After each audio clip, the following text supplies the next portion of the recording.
The team got back together for some light work on Monday. And after the practice, Coach Steichen spoke with the media. So there's some updates, there's some roster updates. And what we're going to start with here is the fact that Shaq Leonard is still in the concussion protocol. But according to Coach, he's progressing well, is what he said. So from all accounts, it sounds like he's at some point going to be good to go. Don't think we're going to have to worry about Shaq going into the season. And another guy that Coach said is progressing well is Zach Moss. And from the sounds of it, it sounded like he was practicing with the team today, but I don't have concrete confirmation on that. I'm just kind of trying to take what Coach was saying, but it sounded like he was practicing in some fashion today. I don't know if that was just conditioning on the side alone, or if he was actually practicing with the guys. I believe it was a no pads kind of day, so no contact or anything. Very easily could be practicing if that's the case. So if we could be rolling into the season with Zach Moss in the rotation. Certainly starting to sound like that might be the case.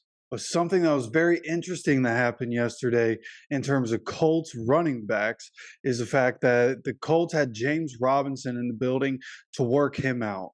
So it kind of makes me wonder, if they saw Zach Moss and they think, okay, right now he might not play in week one. His conditioning might not even be good enough to play in week one. So they might want to be, see who they can bring in for at least a week, right? Bring somebody in, get another body in there that isn't Jake Funk. And James Robinson has had success in different places, right? Don't know why he's gotten to the situation he's gotten to, but adding James Robinson as the third back in the rotation, it wouldn't be the worst thing in the world. It makes me wonder what's going on with Kareem Hunt. What's he waiting for to make his decision? Does he want more money? What's going on with that? Because a couple days ago it sounded like the Colts were still very interested. It sounded like that might be something that they were trying to do. And you would think that at the point we're at, right, it's Tuesday of the first game week. If you're going to bring somebody in, you're going to want to have him practicing with the team by Wednesday. So if anything happens today, I will for sure be letting you guys know as soon as I possibly can. But this is a situation that we're going to keep having to monitor. Again, going forward, I would think after week one, Zach Moss is definitely a part of the rotation. And then after that, I wouldn't be surprised if they just kept rolling with three running backs. Right. And it's going to be interesting to see what they continue to do with this roster construction, because something else that Coach said in his press conference was that we might be going into week one with just four wide receivers. And those four wide receivers are Michael Pittman Jr., Alec Pierce, Josh Downs, Isaiah McKenzie. Okay, and that's very out of the ordinary, especially in today's NFL where wide receivers and playmakers are so prevalent.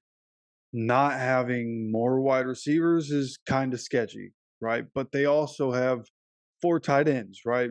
Kylan Granson, Marley Cox, Drew Ogletree, and the rookie Will Mallory. So there's plenty of pass catchers, right? This is, generally a run first offense, anyways.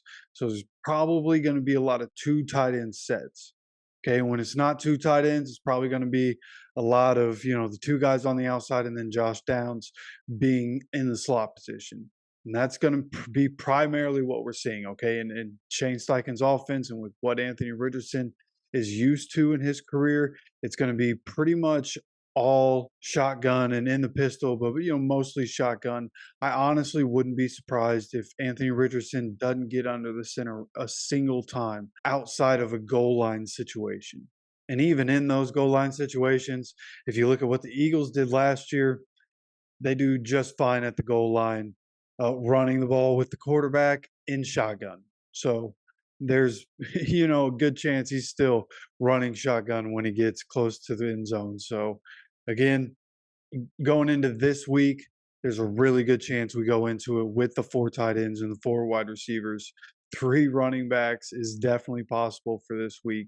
And something else that's possible this week is having Arlington Hambright come into the active lineup with all the changes that the Colts have been making and the uncertainty with some other players. It'll be interesting to see after the Colts brought Arlington Hambright back into the practice squad and release Dan Skipper from the practice squad. Like, are they going to elevate him? It was somebody that we on this channel, we were talking about Arlington Hambright making the 53-man roster through roster cuts. And when that didn't happen, when we didn't bring him back to the practice squad right away, I was wondering what was going on, right? But having him back on the practice squad, I feel good about it. And I think he's somebody, again, with his versatility, it makes sense to have him on the active roster going into game day. So, again, I like that he's on the practice squad. We'll see what happens with him.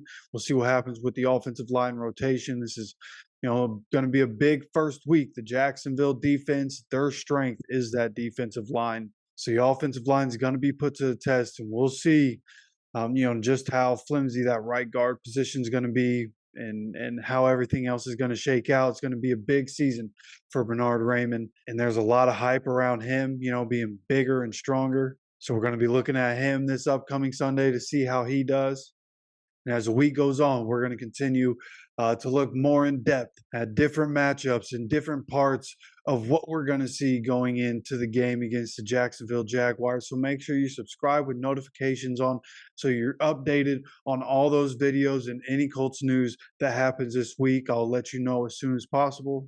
And with that said, as always, take care of yourself, take care of each other, and go Colts.